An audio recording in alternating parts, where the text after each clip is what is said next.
Joining us now, Lieutenant Colonel Jonathan Conricus, spokesman for the Israel Defence Forces. Colonel, great to have you with us this evening, and I am sure you know where we would wish to start. The very sad news that those 3 Israeli hostages being held by Hamas have been killed, and killed in what the IDF is describing, perhaps not using these words, but describing as an incident of friendly fire. What more can you tell us?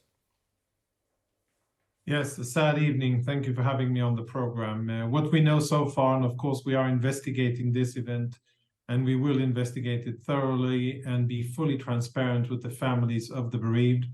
And I want to take this opportunity to express our deepest condolences to the families of these Israeli hostages. What we know so far is that there was fighting on the ground in Sajaiya, northern Gaza, between Israeli troops and Hamas terrorists.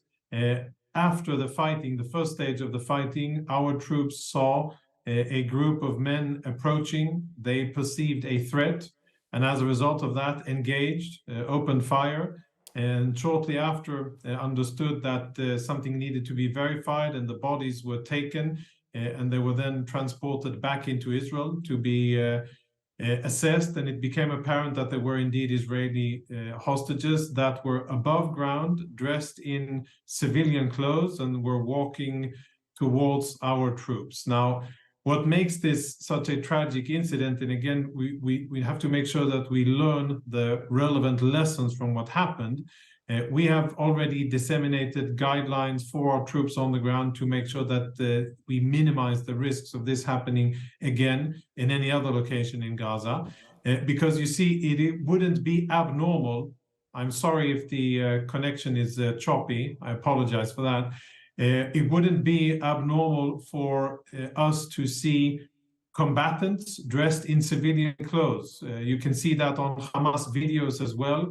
They fight while dressed in civilian clothes, sadly. Sure. And that, I think, is part of the confusion here that led to this very tragic and sad mistake.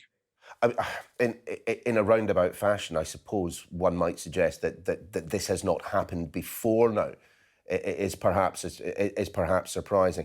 From what you've been suggesting, though, Colonel, and you're obviously providing more advice to those troops who are operating in Gaza at the moment, are you saying that you are going to change the way in which your soldiers are operating on the ground when it comes to circumstances like this? I mean, I'm wondering how that might be possible.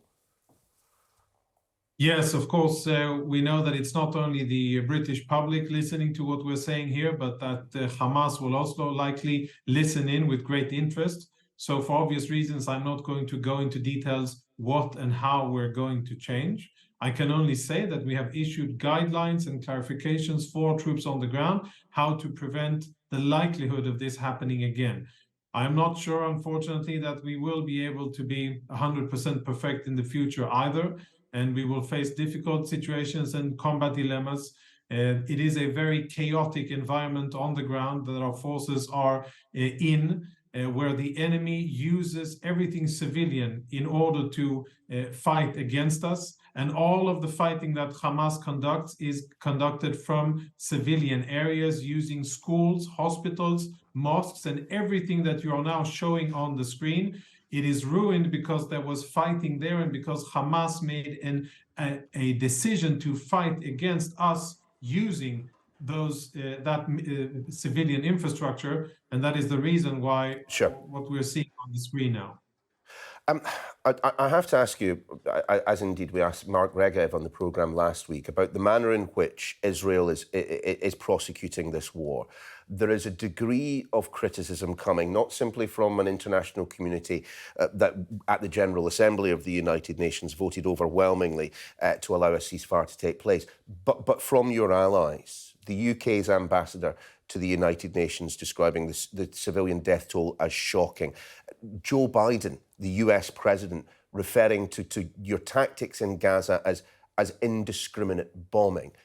Does that give you pause for thought about the manner in which your colleagues in the IDF are conducting themselves?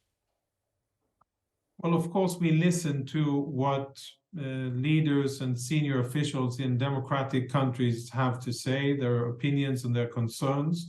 It's important, and I think that there's a very professional and candid dialogue between said elected officials or senior people, and Sure, their but Israeli it's counterparts. the President of the United States talking about your tactics as indiscriminate bombing. I gently suggest that perhaps suggests a changing in the tide of public opinion amongst Western allies and their leaders. Yeah, I think that he said Israel needs to be careful not to be perceived as indiscriminately bombing, but the word was there, so let's we can use that as a talking point. I think that we are very, very careful when it comes to attacking and what type of munitions we use. And it really has to be understood that we are fighting in an environment that is extremely challenging, where the enemy is actually, his whole part of his whole strategy is exactly for this conversation to be held, to be speaking about civilian casualties so that they can plead for a ceasefire and live another day and plan another October 7 attack until they're able to wage a complete jihad against Israel. Those aren't my words. Those are the words of senior Hamas officials, Ghazi Hamed and other Mustafa Abu Marzouk, who have said so very clearly that this is what they intend to do. And for once, I think we are now listening to what they're saying, and we are very much inclined not to allow that to happen. Last thing I'll say, there are still more than 250,000 Israelis that have been forced out of their homes and cannot yet return to their homes because it is not safe, because Hamas still exists. And it is our duty to make sure that Hamas is dismantled so that our civilians can go back to their homes. They will do that, and we will bring back all of our hostages. Lieutenant Colonel Jonathan Conricus, thanks very much for your time. Appreciate it.